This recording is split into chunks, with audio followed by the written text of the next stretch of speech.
Les invitamos a escuchar el Catecismo de la Iglesia Católica, dirigido por Monseñor José Ignacio Munilla.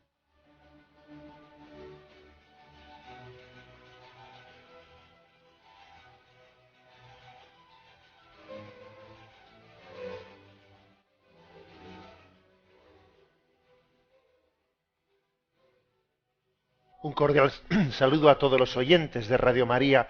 Un día más, con la gracia del Señor, proseguimos el comentario del Catecismo de nuestra Madre, la Iglesia. Vamos a explicar el apartado que tiene como título La creación, obra de la Santísima Trinidad. Son 3 puntos, del 290 al 292. Dice el primero de ellos: En el principio, Dios creó el cielo y la tierra. 3 cosas se afirman en estas primeras palabras de la Escritura. El Dios eterno ha dado principio a todo lo que existe fuera de Él. Solo Él es el creador. El verbo crear, en verbo bara, tiene siempre por sujeto a Dios. La totalidad de lo que existe, expresada por la fórmula el cielo y la tierra, depende de aquel que le da el ser. Bueno, el inicio de la Sagrada Escritura tiene en Génesis capítulo 1, versículo 1, pues tiene esta afirmación: en el principio creó Dios los cielos y la tierra. Es el primer versículo de la Sagrada Escritura. Y el Catecismo, después de traerlo a colación, dice: aquí se hacen 3 afirmaciones. El Dios eterno ha dado principio a todo lo que existe fuera de Él.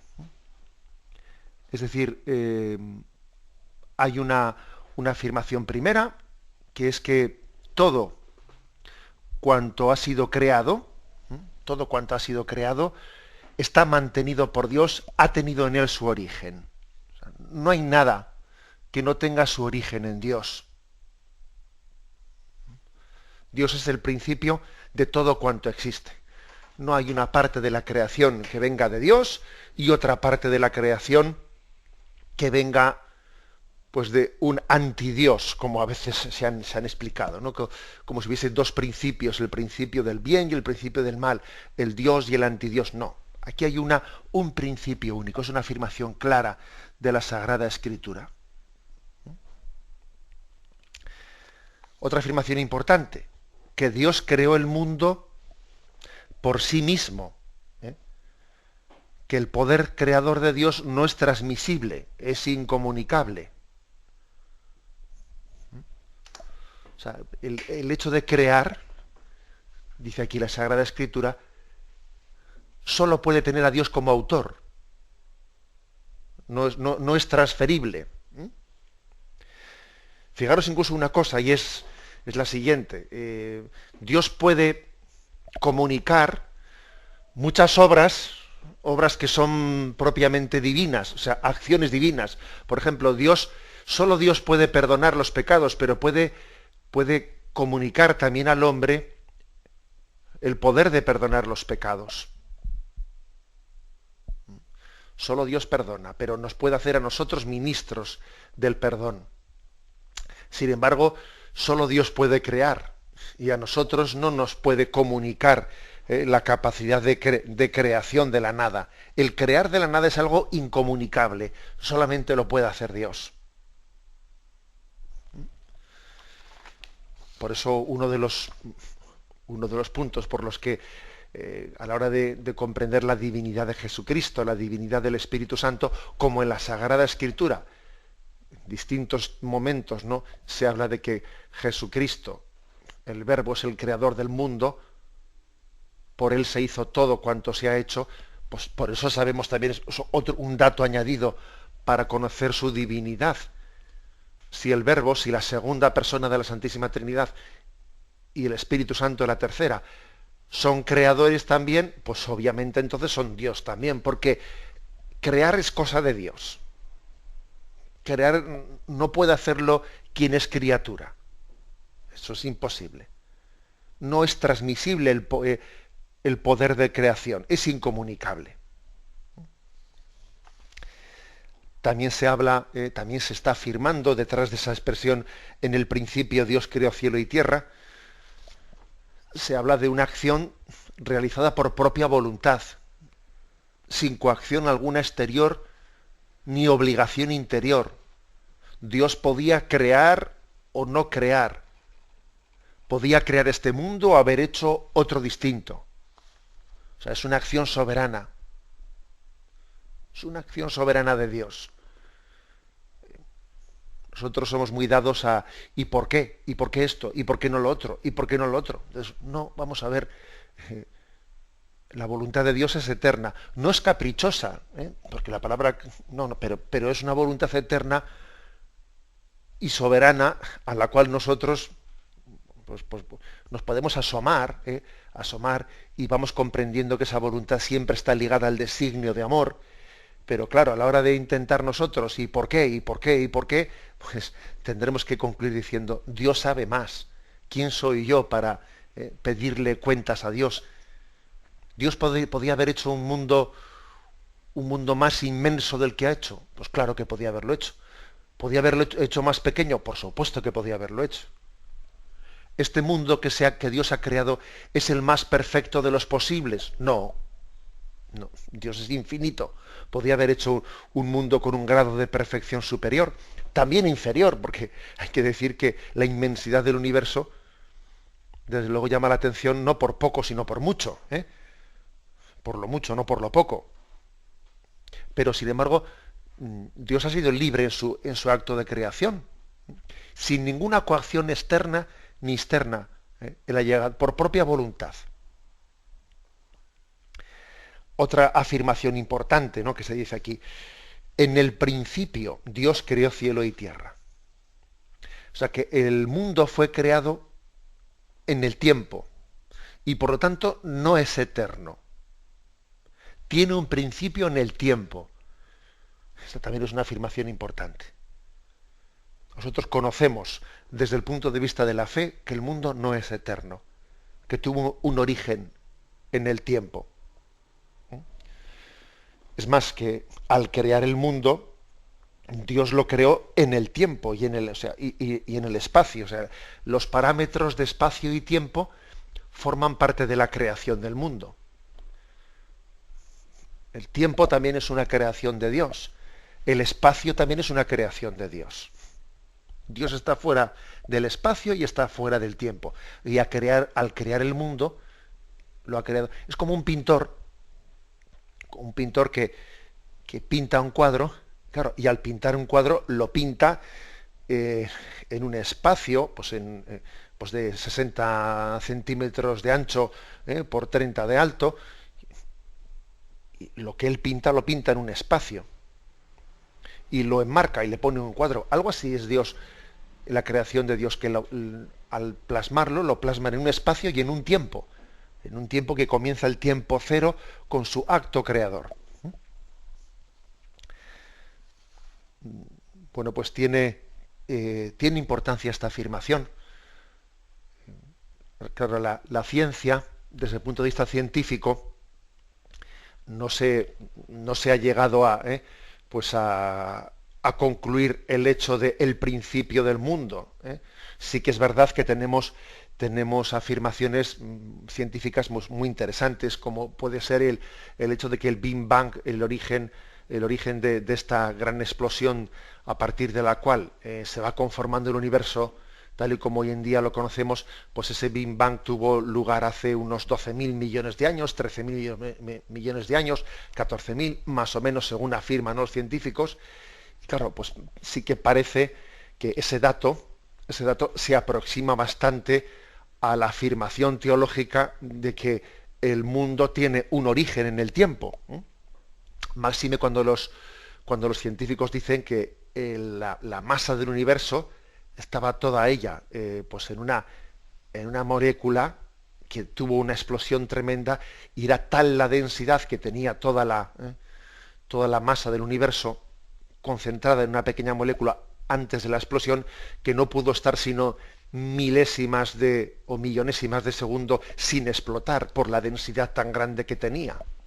Entonces, esa afirmación, digamos, científica del origen del Big Bang, bueno, pues es para nosotros en este diálogo interdisciplinar entre fe y ciencia, bueno, pues nos ayuda a entender que perfectamente el inicio del Big Bang pudo coincidir con el acto creador de Dios. Dios crea y tiene lugar esa explosión del universo, ¿no? Bien, digamos, en ese diálogo fe-ciencia nos ayuda mucho a entender ambas cosas y conjuntarlas, pero entendámoslo bien, la ciencia no va a entrar a afirmar la creación de la materia de la nada, etcétera, porque eso es una afirmación que no entra en el campo de la física o de la química, sino que entra en el campo ya de la metafísica. Y la ciencia nunca va a entrar a afirmar tal cosa, ni a negarla, no debería entrar nunca a negarla, porque es una afirmación que va más allá de la física. Bien, pero digo, a lo que iba, que el primer versículo del libro de Génesis habla de que la creación del mundo tiene un origen en el tiempo. Y también al mismo punto decir que cuando se dice en el principio Dios creó cielo y tierra, pues la tradición católica nunca ha entendido eso como un momento puntual del cual luego Dios se desentiende, ¿no? Como si Dios crea el mundo, lo pone en marcha y dice, bueno, yo ya he hecho lo que tenía que hacer y ya me desentiendo de esto. No, sino que siempre hemos comprendido que Dios está constantemente manteniendo en la existencia al mundo. Este mantener es, en cierto sentido, como un continuo crear. Es como una conservación, una continua creación. Bueno, estas son las afirmaciones básicas, ¿no?, que están ahí contenidas. Como veis, el punto del catecismo que estamos comentando le da mucha fuerza al verbo crear, al verbo vará, que en la Sagrada Escritura siempre tiene como sujeto a Dios. Es uno de los actos en los que más se manifiesta la omnipotencia de Dios, en el acto de la creación.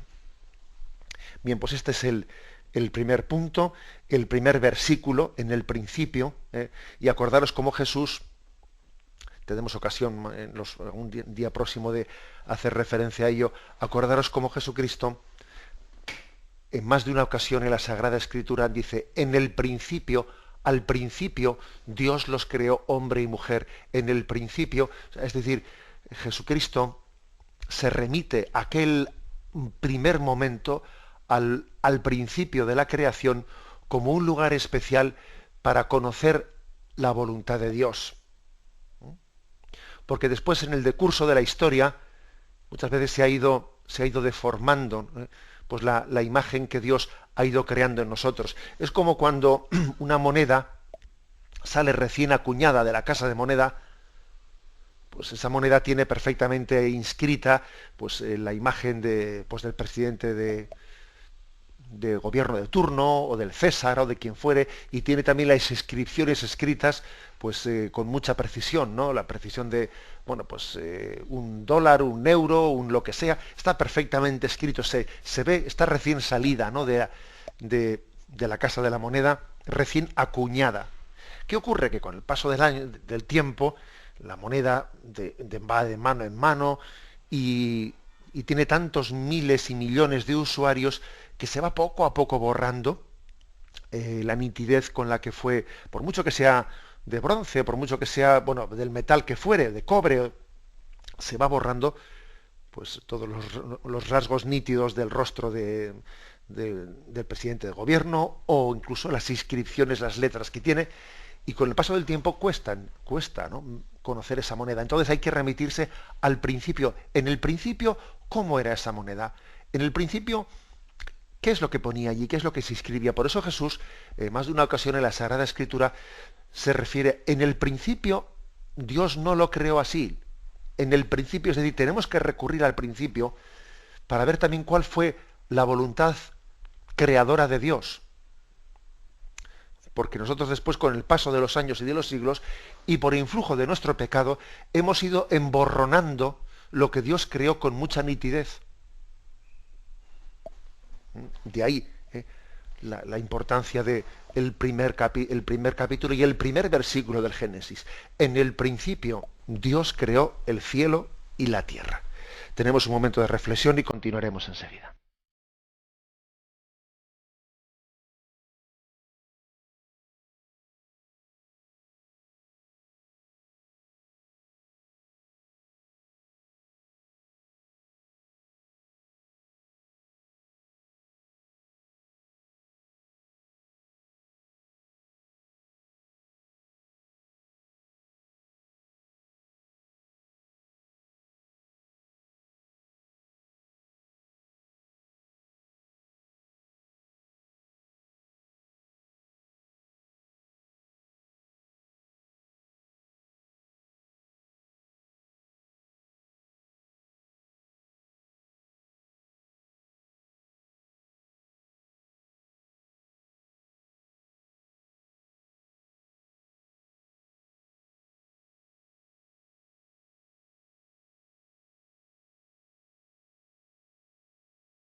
Escuchan el programa Catecismo de la Iglesia Católica con Monseñor José Ignacio Munilla. Continuamos en esta edición del Catecismo, en este apartado que tiene como título La creación, obra de la Santísima Trinidad. Pasamos al punto 291. Dice, en el principio existía el Verbo, y el Verbo era Dios. Todo fue hecho por Él, y sin Él nada ha sido hecho. Es el capítulo primero del Evangelio de San Juan, también los primeros versículos, el 1 al 3. Por cierto, ahora sigo leyendo, pero fijaros cómo el Evangelio de San Juan es un evangelio, es el más contemplativo, sin duda alguna, el más teológico de los 4 evangelios, y tiene el mismo inicio que el primer versículo de la Biblia del libro del Génesis. El Génesis comienza diciendo, en el principio Dios creó el cielo y la tierra. Y el Evangelio de San Juan dice, en el principio existía el Verbo, y el Verbo era Dios, todo fue hecho por Él. Los dos, tanto el libro del Génesis como el Evangelio de San Juan, comienzan diciendo, en el principio.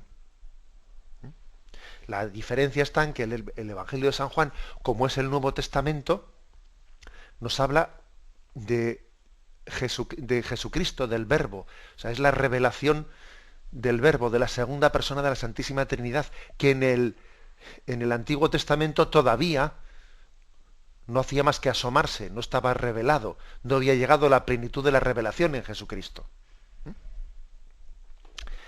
Continúo leyendo. Dice, el Nuevo Testamento revela que Dios creó todo por el Verbo eterno, su Hijo amado. En Él fueron creadas todas las cosas, en los cielos y en la tierra. Todo fue creado por Él y para Él. Él existe con anterioridad a todo, y todo tiene en Él su consistencia. La fe de la Iglesia afirma también la acción creadora del Espíritu Santo. Él es el dador de vida, el Espíritu creador, la fuente de todo bien. O sea, es decir, que la gran afirmación del Nuevo Testamento, que asume lógicamente todo el Antiguo Testamento, pero la gran afirmación es la centralidad de Jesucristo. Y que el Verbo, Jesucristo, la segunda persona de la Santísima Trinidad, estaba desde el principio también en la acción creadora del mundo. Me voy a servir también de una catequesis que dio Juan Pablo II, el beato Juan Pablo II, allá por el 5 de marzo de 1986, donde habló él también de la creación como obra de la Trinidad, ¿no? En aquella catequesis, insistía Juan Pablo II en que la omnipotencia revela el amor de Dios al crear, dando la existencia a seres diversos de él. Y Juan Pablo II utilizó una expresión que me parece muy bella y muy profunda. Decía él: crear significa donar la existencia, y el que dona ama, decía Juan Pablo II. Crear significa donar. Dios nos ha dado la existencia. Cada día que comienza uno dice, esto es un regalo, es un don gratuito, me han regalado la existencia es un regalo. Y el que dona, pues no lo hace para, como decimos nosotros a veces, no lo hace para ufanarse, no lo hace por vanagloria, no lo hace para fardar, como se dice, ¿no? No, el que dona lo hace porque ama. El libro de la sabiduría, que es ya como el final del Antiguo Testamento, y ya en él se empieza a asomar el misterio del Verbo, dice: amas todo cuanto existe y nada aborreces de lo que has hecho. Porque si tú hubieras odiado alguna cosa, no la hubieses creado. Es decir, todo cuanto existe, vio Dios que era bueno, y porque era bueno lo creó. Si no hubiese sido bueno, no lo hubiese creado. O sea que decir que Dios es creador y decir que es amador es lo mismo, o sea, es el gran amante. Y como es el gran amante, pues es un gran regalador. Dios regala gratuitamente y su mayor regalo gratuito es la creación. Una afirmación también importante, decir que el amor de Dios es desinteresado. Mira solamente al bien. El bien por el bien. En Efesios capítulo 1, versículo 11 dice: Dios creador es aquel que hace las cosas conforme al consejo de su voluntad o al consejo de su amor, porque hay una cosa que únicamente en el caso de Dios cabe decir que voluntad y amor se identifican. Luego decir, como dice Efesios 1:11, Dios hace las cosas conforme al consejo de su voluntad. Y decir que Dios hace las cosas por amor es una sola cosa.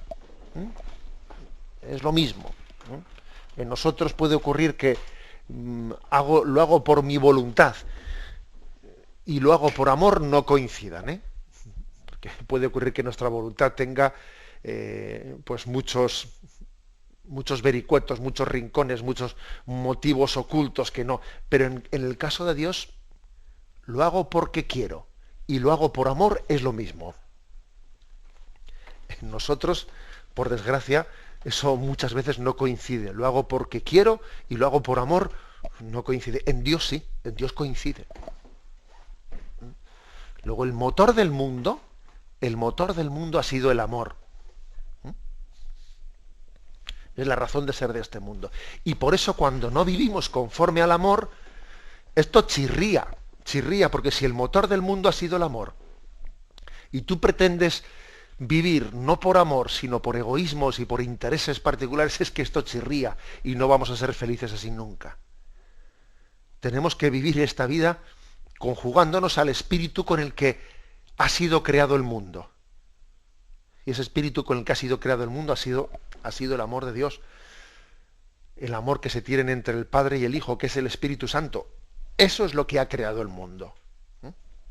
Bueno, vamos un poco más adelante. En aquella catequesis de Juan Pablo II sobre la creación como obra de la Trinidad, decía él, ¿no? Ya en el Antiguo Testamento estaba presente, de alguna manera, estas alusiones de que el mundo de que el mundo fue creado por el Verbo, por Jesucristo y por el Espíritu Santo también. Por ejemplo, dice Juan Pablo II en el Salmo 32, versículo 6, dice: la palabra del Señor hizo el cielo. Y se trata de una afirmación que encuentra su plena explicación en el Nuevo Testamento, en el prólogo de San Juan, como hemos leído. Al principio era el Verbo, y el Verbo estaba en Dios, y todo fue hecho por Él, por la palabra, por el Verbo. Aquello que dijo el Salmo de una manera misteriosa: la palabra del Señor hizo el cielo. Con el paso del tiempo, en la plenitud de la revelación, hemos comprendido que la palabra del Señor hizo el cielo se refería a la palabra con mayúscula, es decir, al Verbo creador del mundo. Las cartas de San Pablo proclaman que todas las cosas han sido hechas en Jesucristo. Por ejemplo, 1 Corintios 8:6, se habla de un solo Señor Jesucristo, por quien son todas las cosas. O en Colosenses se dice: Cristo es imagen de Dios invisible, primogénito de toda criatura, porque en Él fueron creadas todas las cosas del cielo y de la tierra, las visibles y las invisibles. Todo fue creado por Él y para Él. Él es antes que todo, y todo subsiste en Él. Colosenses, capítulo 1, versículo 15 al 17. Todo fue creado por Él y para Él.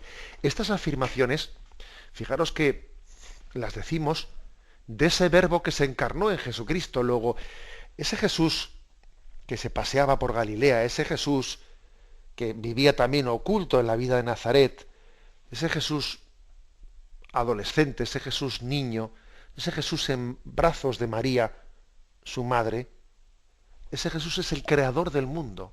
O sea, estamos haciendo una afirmación potentísima de nuestra fe cristológica y cristocéntrica. O sea, el Verbo encarnado, ese Jesús en cuyo nombre hemos sido bautizados, en cuyo nombre hemos sido salvados, es el creador del mundo. El apóstol San Pablo subraya la presencia operante de Cristo como causa de la creación. Todo fue creado por Él. Todo fue creado por Él. Jesús es la causa operante de la creación. Y Jesús es también el fin de la creación. Todo fue creado por Él y para Él. Es impresionante esta expresión, ¿eh? Como causa operante y como causa final. De Él viene el mundo, pero también ha sido creado para Él. De Él viene en cuanto que junto con el Padre y junto con el Espíritu Santo, pues Él ha llevado a cabo la obra de la creación. Pero fue creado para Él, fue como un regalo, es ese regalo intratrinitario en el que el Padre y el Espíritu Santo le regalan a Cristo. Fue creado por Él, pensando en que el Verbo se iba a encarnar, iba a formar parte de la creación del mundo. O sea, el increado iba a asumir la creación como parte de su personalidad. Fijaros que es que el Verbo encarnado, Jesucristo, ha pasado a estar encarnado para siempre. La naturaleza humana, que al fin y al cabo es una parte de la creación de Dios, ese ser hombre que es Jesucristo, ahora forma parte ya del ser de Dios para siempre. Dios creó el mundo, pero ahora esa parte de la creación, que es la humanidad de Jesucristo, forma parte del ser de Dios para siempre. Por eso dice, todo fue creado por Él y para Él. La creación es para Jesucristo. O sea, Él ha pasado de ser únicamente Dios a ser Dios y hombre. A ser creador y criatura. Yo sé que podría parecer un poco abstracto, ¿no?, lo que estamos hablando, pero es para que conozcamos a Jesucristo, para que nos enamoremos de Él, para que profundicemos en Él, tenemos que caer en cuenta de esto. Es decir, qué importante es la creación, que Dios la ha creado y la ha asumido como parte de su ser, porque es que Dios, desde el momento en que se encarnó en las entrañas de la Virgen María y que el Verbo se unió, indisolublemente se unió con la humanidad, a partir de entonces el Creador y la criatura están unidos en Jesucristo. Bueno, en la carta a los Hebreos continúa diciendo, dice Hebreos capítulo 1, versículo 2, Dios por medio del Hijo hizo el mundo y el Hijo sustenta todas las cosas en su poderosa palabra. O sea que, como veis, hay muchas expresiones del Nuevo Testamento en las que podíamos apoyarnos para hablar de cómo en la creación, que en el Antiguo Testamento se refiere únicamente a Yahvé, bueno, pues ahora se refiere únicamente a Yahvé, al Padre. En el Nuevo Testamento también se revela como creación, como obra, conjuntamente con Yahvé, del Verbo y también del Espíritu Santo, como luego veremos. Tenemos un momento de reflexión y continuaremos enseguida.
Escuchan el programa Catecismo de la Iglesia Católica con Monseñor José Ignacio Munilla.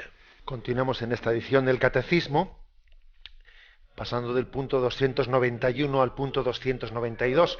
En el punto anterior nos ha faltado por explicar la parte final, esa que dice, ahora la vamos a retomar, cuando dice, la fe de la Iglesia afirma también la acción creadora del Espíritu Santo. Él es el dador de vida, el Espíritu creador. Veni creator spiritus. Así le invocamos en esa famosa oración. Veni creator spiritus. Es dador de vida, fuente de todo bien. Todo lo bueno tiene su fuente en el Espíritu Santo. Y luego también del Espíritu Santo decimos que Él es creador, al igual que el Verbo, la segunda persona de la Santísima Trinidad. A este respecto, Juan Pablo II, en aquella catequesis a la que me he referido, catequesis de marzo de 1986, hablando él de la creación como obra de la Trinidad, él dijo algunas afirmaciones, yo creo que muy interesantes, ¿no? En las que se recoge en la tradición de la Iglesia. Dice él, se puede afirmar que la revelación presenta una estructura del universo lógica, de logos, verbo, y una estructura icónica de eikon, imagen del Padre.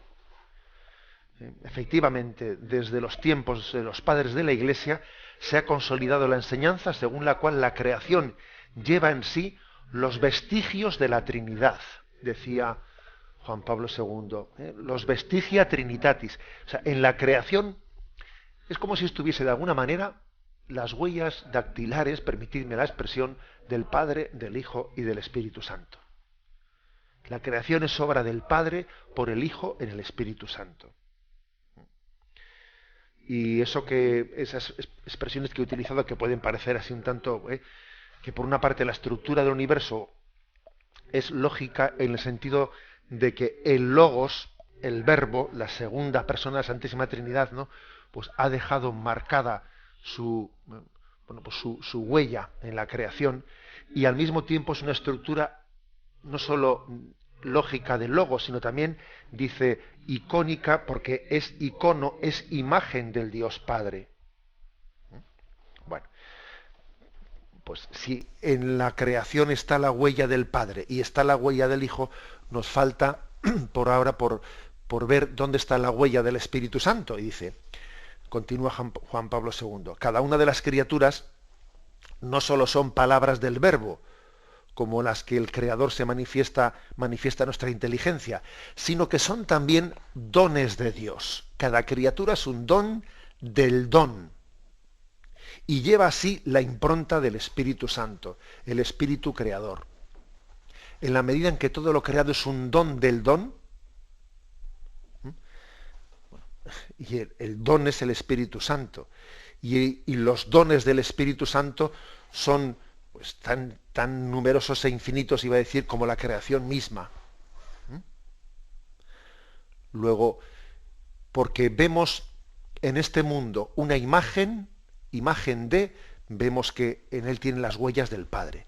Porque vemos en este mundo una lógica, la lógica del Logos, del Verbo, de la sabiduría eterna de Dios, vemos que es imagen de la segunda persona de la Santísima Trinidad.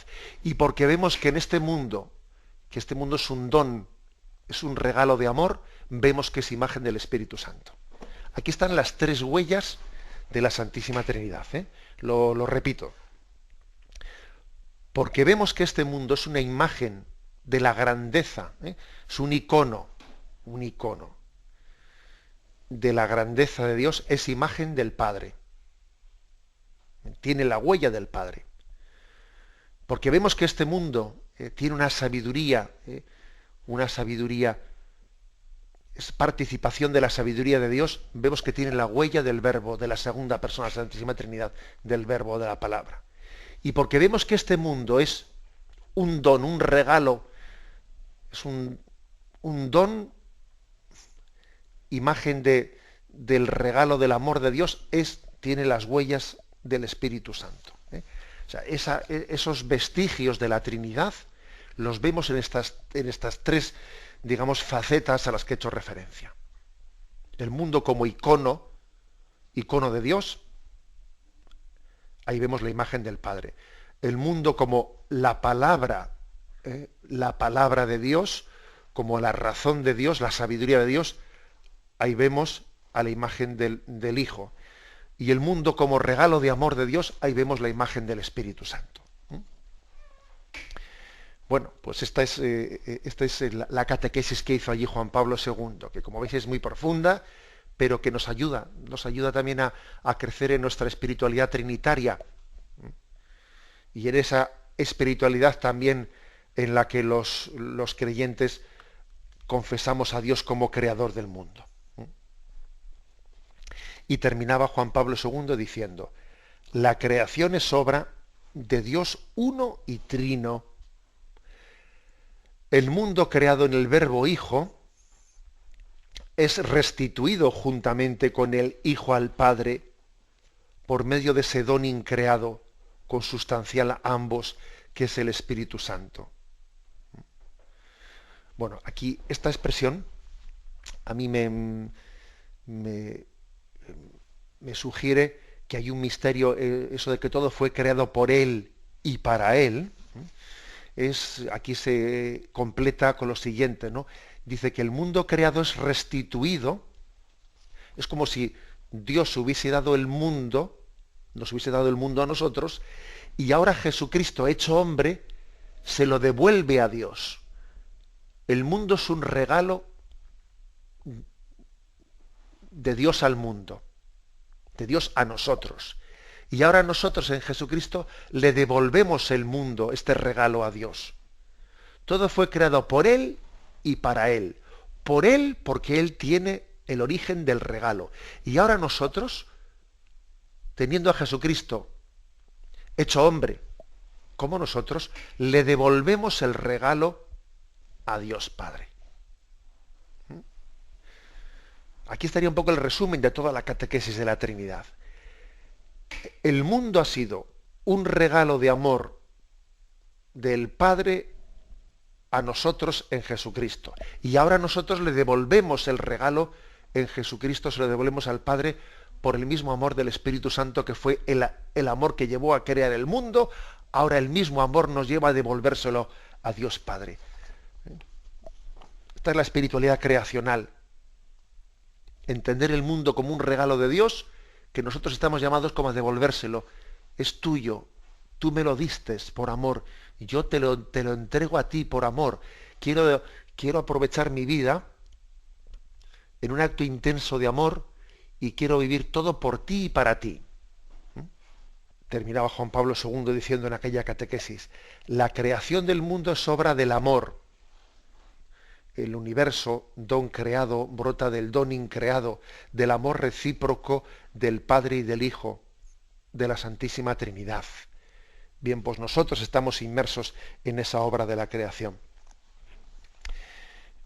Concluyo leyendo el punto 292 del Catecismo, porque como me he ido un poco por la explicación que hizo Juan Pablo II en aquella catequesis, he dejado abandonado la lectura del Catecismo, aunque tiene los mismos contenidos. Dice este punto: la acción creadora del Hijo y del Espíritu, insinuada en el Antiguo Testamento, revelada en la Nueva Alianza, inseparablemente una con la del Padre, es claramente afirmada por la regla de fe de la Iglesia.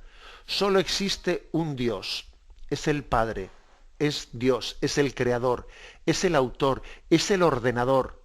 Ha hecho todas las cosas por sí mismo, es decir, por su verbo y por su sabiduría, por el Hijo y el Espíritu, que son como sus manos. La creación es obra común de la Santísima Trinidad. Bueno, pues es una expresión, termina aquí el Catecismo con una cita amplia de San Irineo. Una cita de San Irineo en que quizás lo más así sugerente es la expresión que utiliza de que el Hijo y el Espíritu Santo son como las manos del Padre. O sea, el Padre crea el mundo a través de sus dos manos, que son el Hijo y el Espíritu Santo. Dice como sus manos, que cuando se utiliza la palabra como, pues hay que tener cuidado en pretender pues después hacer una aplicación de la imagen literalista. No, la imagen, el ejemplo, la metáfora es, y no podemos pretender aplicarla de una manera totalmente literalista, ¿no? Pero sí que viene a decir, para entender cómo la obra, cómo la creación es obra común de la Santísima Trinidad, al mismo tiempo del Padre, Hijo y Espíritu Santo, utiliza esa imagen de que el Hijo y el Espíritu Santo son como las dos manos de la primera persona de la Santísima Trinidad, y conjuntamente han creado los tres. Bien, es una afirmación de San Irineo, y San Irineo pues es un padre de la Iglesia muy importante, porque estamos hablando del siglo II, en el que él fue obispo de Lyon a partir de del año 189, si no me equivoco. Él le tocó escribir pues una obra muy importante contra las herejías, Adversus Hereses, una obra escrita contra el gnosticismo del siglo II, y como es un santo padre que tuvo que enfrentarse a muchos errores teológicos, sus obras son muy importantes. Bueno, pues fijaros él como pues en el siglo II afirma que el mundo es creado conjuntamente por el Padre, Hijo y Espíritu Santo, y a la hora de explicar tal misterio de creación conjunta de las tres personas, viene a decir que son como las manos, ¿no? El Verbo y el Espíritu Santo son como las manos del Padre. Lo dejamos aquí, hemos explicado este apartado, la creación, obra de la Santísima Trinidad, del 290 al 292. Damos paso a la intervención de los oyentes. Podéis llamar para formular vuestras preguntas al teléfono 917-107-700. 917-107-700.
Escuchan el programa Catecismo de la Iglesia Católica con Monseñor José Ignacio Munilla. Sí, buenos días. ¿Con quién hablamos? Hola, buenos días. Me llamo Javier, le llamo desde Madrid. Adelante, Javier. Mi pregunta era que cuando nosotros morimos o fallecemos y nuestra alma va directamente a Dios para ser juzgados, y mi segunda pregunta era para saber si luego, cuando dijo Jesucristo que volverá en la segunda venida, que si volveremos a ser juzgados otra vez. Era esa la duda. De acuerdo. Gracias. Sí, mire, en la fe católica, incluso en varios concilios universales que han hablado y han definido cuál es nuestra fe sobre el más allá de la muerte, han distinguido entre el juicio particular y el juicio universal. El juicio particular es aquel que tiene lugar en el momento de nuestra muerte, de nuestro fallecimiento, cuando comparecemos ante Dios. Y hay algo de incompleto en ese juicio particular, en el sentido de que todavía no ha tenido lugar la resurrección final de los cuerpos, de manera que es nuestra alma separada del cuerpo, en esa escatología intermedia, en ese estado intermedio hasta la resurrección de los tiempos, es nuestra alma la que comparece ante Dios y recibe de él ese juicio de salvación, de condenación, o ese juicio de necesidad de purificación para poder llegar a ver el rostro de Dios. El juicio final, ¿qué es lo que aportará? Claro, hay una cosa que hay que quitarse de la cabeza, es pensar que si el juicio final va a dar una especie de sentencia contradictoria con el juicio particular. Eso obviamente es absurdo, Es decir, no es que exista aquí una especie de instancia, recurro a la instancia superior, a ver si da razón a la instancia inferior. Bueno, no se refiere a eso. Luego, ¿qué añade el juicio universal al juicio particular? Lo que le añade es, pues dos cosas. En primer lugar, que nuestro cuerpo resucitado se une a nuestra alma, bien sea en el cielo o bien sea también en el estado de condenación. Segundo aspecto que le añade es que el juicio final supone el fin de la etapa de purificación de las almas que están en el estado de purgatorio. En el juicio final concluye, digamos, esa etapa intermedia, porque ha llegado la parusía, la plena manifestación de Jesucristo. Y en tercer lugar, también decir que el juicio final añade la plenitud de el cuerpo místico de Cristo, que es el de la asamblea de los santos que se reúnen en el cielo. O sea, dicho de otra manera, a las almas que ahora están en el cielo les faltan dos cosas. A las almas que están en el cielo les faltan, primero, la resurrección de los cuerpos para que el gozo de Dios sea pleno en cuerpo y alma. Y a las almas de que están en el cielo ahora disfrutando de la presencia de Dios, también les falta la plenitud de que se congregue toda la asamblea de los salvados, de los elegidos de Dios. Entonces es cuando ya estaremos en el juicio final, en la parusía final estará completo todo, estará toda la familia de los que estaban llamados al cielo estará completa, el estado de purificación del purgatorio estará concluido, y al mismo tiempo el cuerpo resucitado, unido al alma, gozará plenamente de la visión de Dios. En ese sentido, el juicio universal añade al juicio particular, pero no en el sentido de que haya una sentencia distinta o contraria o cosas por el estilo. Lo digo porque nosotros a veces proyectamos un juicio y otro juicio, y es como si pensásemos en primera instancia y segunda instancia, y pasamos del Supremo al Constitucional y nos armamos un lío. Damos paso a un siguiente oyente. Buenos días. Buenos días, monseñor. Adelante, le escuchamos. Mire, soy una religiosa y no sé si le he escuchado a usted o al Santo Padre. Quería saber cómo se debe de vivir la Eucaristía, porque algunos sacerdotes dicen que no hay que seguir con el misal. Y nosotras tenemos costumbre de seguir la Eucaristía con el misal, para no perdernos nada, ¿no? Ni el salmo responsorial, ni nada. Entonces yo quería saber en qué sitio habla el Papa sobre la Eucaristía, para poderlo coger. Vamos a ver, desconozco que el Papa haya hablado de una manera así, digamos, tan detallada sobre la conveniencia o no de seguir la Eucaristía con un misal, que me parece que es lo que le he entendido a usted, ¿no? Desconozco tal cosa.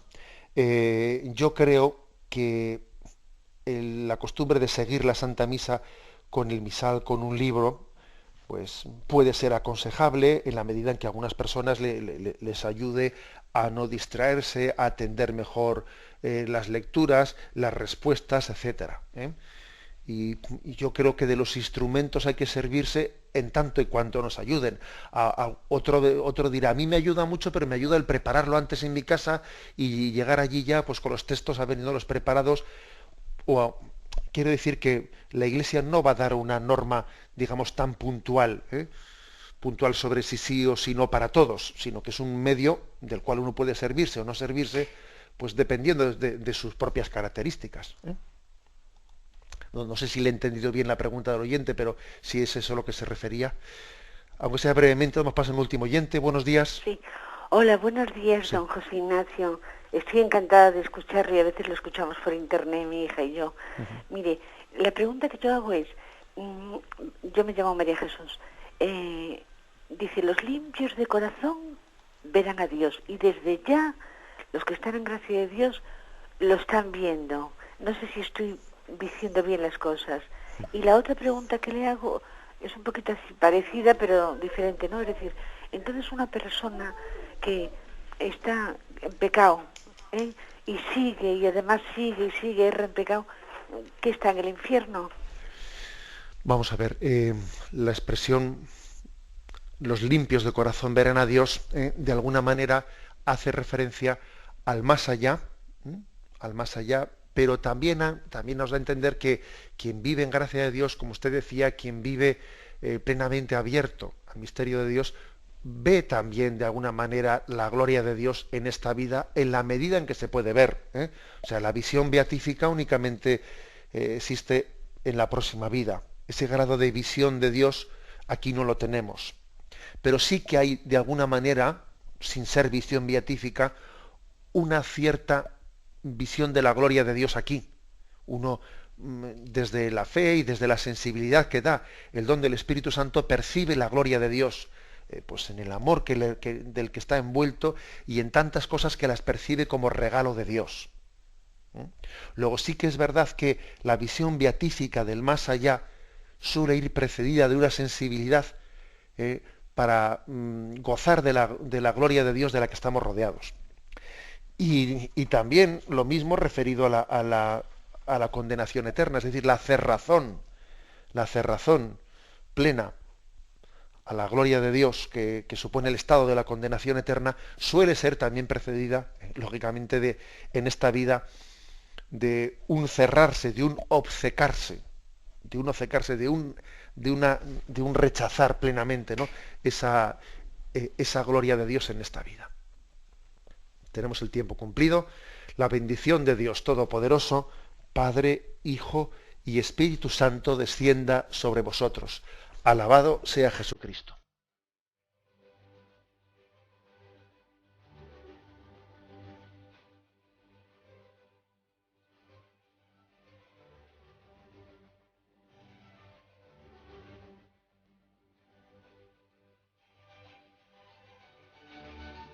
Han escuchado en Radio María el Catecismo de la Iglesia Católica, un programa dirigido por Monseñor José Ignacio Munilla.